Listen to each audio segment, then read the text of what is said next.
Hi friends, मैं परविंदर खारी।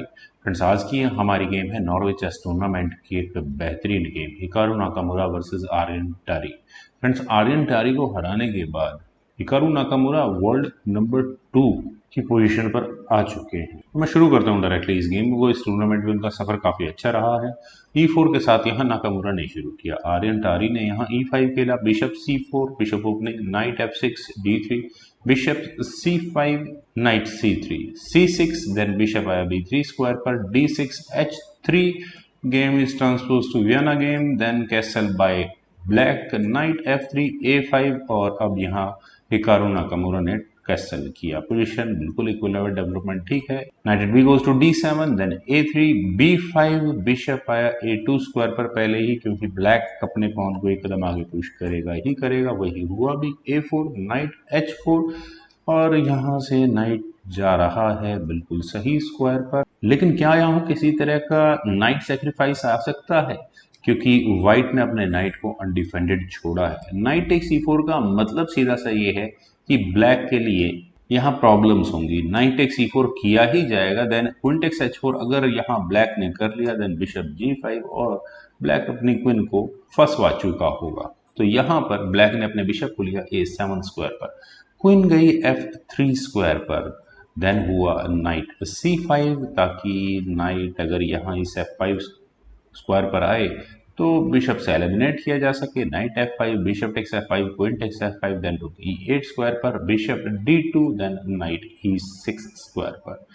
और यहाँ से नाइट डेफिनेटली कहाँ जाएगा, क्वीन पर भी अटैक बनाएगा, C2 पॉन पर भी। नाइट E2 लेकिन व्हाइट ने पहले किया, देन हुआ D5 और यहाँ इस पॉइंट पर क्या ये पॉन E5 स्क्वायर पर रखा हुआ व्हाइट को मिल चुका है।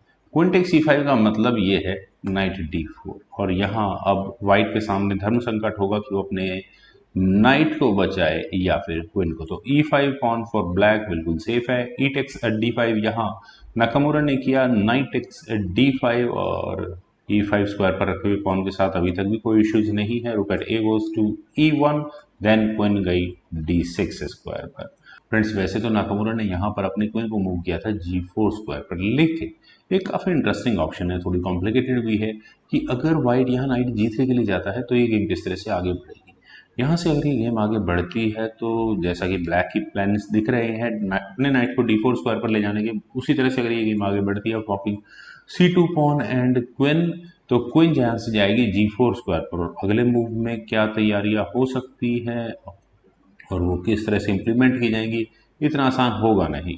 लेकिन अगर यहाँ ब्लैक नाइट टेक C2 के लिए अब अगर गया तो व्हाइट के पास नाइट E4 करने का मौका होगा, क्वीन पर अटैक होगा और यहाँ एक फॉग का आपको दिख गई होगी, क्योंकि G7 पॉन फिलहाल पिन होगा। तो ब्लैक की मजबूरी हो जाएगी क्वीन को E6 स्क्वायर पर लेकर आना, लेकिन उसके बाद व्हाइट चलिए अपने रुख को बचा ले, कहीं भी C1 स्क्वायर पर नाइट पर अटैक होगा, नाइट वापस D4 स्क्वायर पर जा सकता है। पर अब व्हाइट यहाँ रुक टेक्स C6 की ऑप्शन को ऑप्ट कर सकता है और आप कहेंगे नाइट अनडिफेंडेड है। किस तरह से अनडिफेंडेड है, यहाँ रुक पर अटैक होगा डायरेक्टली। क्वीन टेक्स C6 अगर किया गया तो ऑब्वियस है बिशप टेक्स D5 किया जा सकता है। क्वीन टेक्स D5 का मतलब होगा फॉकिंग किंग एंड क्वीन। दूसरी ऑप्शन है नाइट टेक्स C6 की, लेकिन उसके बाद फिर वही इशू बिशप टेक्स D5, वही ऑप्शन फॉक लगाने की, जो कि परेशान करेगी ब्लैक को। तीसरी ऑप्शन ऑप्ट करते हैं, वो भी कॉम्प्लिकेटेड है, क्वीन टेक्स G4 की। अगर क्वीन एक्सचेंज हो जाए तो क्या होगा, एक्स टेक्स G4 होगा, फिर उसके बाद नाइट टेक्स C6 कर लिया अभी गया, then bishop takes D5, night और उसके बाद रुक तक अटैक है। मान लेते हैं कि रुक अगर बचाने की गलती की गई तो व्हाइट अपने नाइट को ऐसे स्क्वायर पर ले जाएगा जो फॉक लगा रहा होगा। तो रुक अटैक इक्वल्स टू C8, फिर वही इशू नाइट D6, यहाँ रुक और उसके साथ साथ इस F7 पॉन पर अटैक भी होगा। लेकिन चलिए वो मेरी इमेजिनेशन थी, मैं चलूंगा गेम पर। यहाँ खेला गया क्वीन G4 और क्वीन के G4 स्क्वायर पर आने के बाद रुक आया, सेंट्रलाइज किया ब्लैक ने D8 स्क्वायर पर, नाइट G3, नाइट के G3 स्क्वायर पर आने के बाद कम से कम ये मूव जो मैं पहले इमेजिन कर रहा था वो थोड़ा सा लगता हुआ नजर आ रहा है। तो क्या किया जाए ब्लैक के द्वारा, किंग G8 बेस्ट ऑप्शन है, सबसे अच्छी। लेकिन यहाँ नाइट को D4 स्क्वायर पर ले जाया गया और नाइट, चलिए ठीक है, नाइट नहीं प्लेस कर सकते इस समय पर। वेल बिशप आया G5 स्क्वायर पर, रुक पर अटैक बना, यहाँ ब्लैक ने अटैक तो बनाया C2 पॉन पर, लेकिन उसे ले नहीं पाएंगे। रुक गया B8 स्क्वायर पर, देन बिशप आया E3 स्क्वायर पर। और फ्रेंड्स यहाँ इस पॉइंट पर बिशप E3, क्या यहाँ C पॉन पुश नहीं कर देना चाहिए था? लगता तो ऐसे ही। खैर बिशप E3 होने के बाद नाइट टेक C2 किया जा सकता है। हाँ, किया तो जा सकता है, लेकिन बिशप टेक्स A7 भी तो है, और वो वहाँ रुक पर भी अटैक बन रहा होगा, तो गेम की कॉम्प्लिकेशंस और ज़्यादा बढ़ जाएंगी। तो यहाँ खेला गया queen G6, asking queen exchange offer, लेकिन C3 नहीं करनी, आप खुद करें। नाइट पर अटैक बना, क्वीन टेक्स G4 शायद चीज़ों को सिंप्लीफाई कर देता, और इस तरह से अगर ये गेम आगे बढ़ती है तो ब्लैक के लिए लाइफ थोड़ा इजी हो जाती। लेकिन आर्यन टारी ने यहाँ किया नाइट टेक्स C3, बिशप को एलिमिनेट किया, F takes E3, then knight गया B3 स्क्वायर पर। नाइट कोई बहुत फ्रूटफुल स्क्वायर पर तो है नहीं। Knight E4, queen takes G4, H takes G4, finally material exchange हो ही गया है। देन C5 न करके अगर यहाँ रुक सेंट्रलाइज होते हैं तो शायद अच्छी ऑप्शन हो सकती थी। Well, bishop takes B3, A takes B3, then हुआ C4, rook at E goes to D8, finally चलिए रुक D8 स्क्वायर पर आ ही गया है। रुक D1, then rook D7, king F2, H5, G takes H5, then F5।